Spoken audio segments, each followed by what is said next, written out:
So children, today we are going to solve the NDA 2 question paper of 2021. So I'm going to start with synonyms. Synonyms are the words which mean the same. ठीक है, तो similar meaning जो words होते हैं या फिर closest जो meaning में वर्ड्स होते हैं, नियरेस्ट जो होते हैं मीनिंग में, उनको आप सिनोनिम्स कहते हैं. कई बार एग्जैक्टली वो उसका मीनिंग नहीं होता, बट जितने भी आपके चॉइस दिए होते हैं उनमें से सबसे जो नियरेस्ट आता है मीनिंग में, उसको आप इसमें टिक लगाएंगे. Alright, so nearest in meaning यहाँ पे लिखा भी हुआ है, तो आप जो क्लोजेस्ट मीनिंग में है उसके लिए जाएंगे चॉइस में. So question number 31, he is essentially a low brow person. Low brow person. A low brow person is a very coarse person जो बिल्कुल से refined नहीं होता है ना, तो उसको coarse person बोलेंगे, low brow person. So this is A, coarse. 32, his nostalgia is deep. Nostalgia. Nostalgia मतलब होता है पीछे की जो यादें होती हैं, लॉन्ग बैक में जो आपके साथ कुछ हुआ होता है, उसमें आप वापस जाना चाहते हैं. So that is a longing. Nostalgia is a longing, a deep desire. उसके बाद नेक्स्ट है his truancy is detrimental. Truancy is detrimental, तो ट्रुआंसी मतलब होता है एब्सेंटीज्म. तो एब्सेंटीज्म जो होती है वो डेट्रीमेंटल होती है. जैसे आप किसी वर्क प्लेस से या आप अपने कॉलेज से, स्कूल से आप अगर एब्सेंट होते हैं, so that can prove to be detrimental, या फिर आपके लिए वो हार्मफुल या आपके डाउनफॉल का वो रीजन बन सकती है. ठीक है. Next is he is a maleficent person. Maleficent person, तो माल जो वर्ड होता है किसी भी वर्ड में जब लग जाता है तो उसका मतलब होता है नेगेटिव. ठीक है, नेगेटिव एस्पेक्ट होता है वो उसका, तो इट्स नॉट गुड. जैसे मैलवेयर होता है, मैलवेयर. तो मैलवेयर जब कंप्यूटर में आ जाता है तो एक ऐसा सॉफ्टवेयर प्रोग्राम होता है जो आपके कंप्यूटर को हार्म करता है.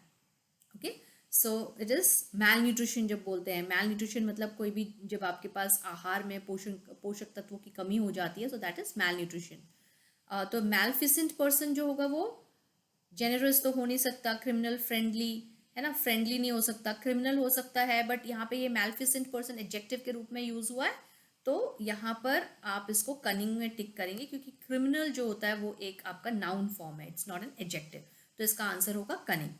Next is his solemnity is celebrated. तो सॉलम जो कोई भी चीज़ होती है, सॉलम बोलते हैं ना, तो मतलब होता है सीरियस, बहुत ही डिग्निफाइड है ना, तो इसका आंसर जो होगा that will be dignity.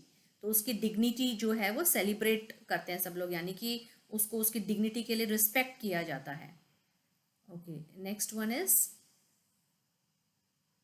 His bounty is limitless. तो बाउंटी मतलब होता है जेनरोसिटी. जो कोई चीज़ बहुत अच्छी मात्रा में उपलब्ध होती है, प्रचुर मात्रा में उपलब्ध होती है, that is called bounty. So bounty का मतलब होगा यहाँ पर बेनेवलेंस या generosity, kind heartedness, generosity. The Holocaust was experienced by millions.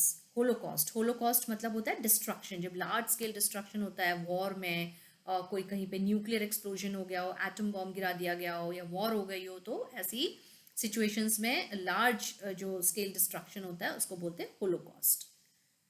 So next one is his aversion is known to all. Aversion, aversion मतलब होता है हॉस्टिलिटी, हॉस्टिलिटी. ठीक है. Next, question number 39. Question number 39 is to be able to decipher something is wonderful. Decipher, decipher मतलब होता है decode करना किसी चीज़ को, और उसका opposite हो जाएगा encode. ठीक है. So decipher is decode. Now question number 40. It is the opportune time to think about investment in the real estate sector. Opportune, opportune मतलब होता है appropriate. ठीक है, opportunity मिलती है जब आपको मौका मिलता है किसी चीज़ का, तो opportune time क्या होता है, जो सही टाइम है, appropriate टाइम है किसी चीज़ के लिए. So the answer for this is appropriate. I hope children this is going to help you out. I'll be coming up with more such videos in the future. So just keep looking for my new uploads. Thank you.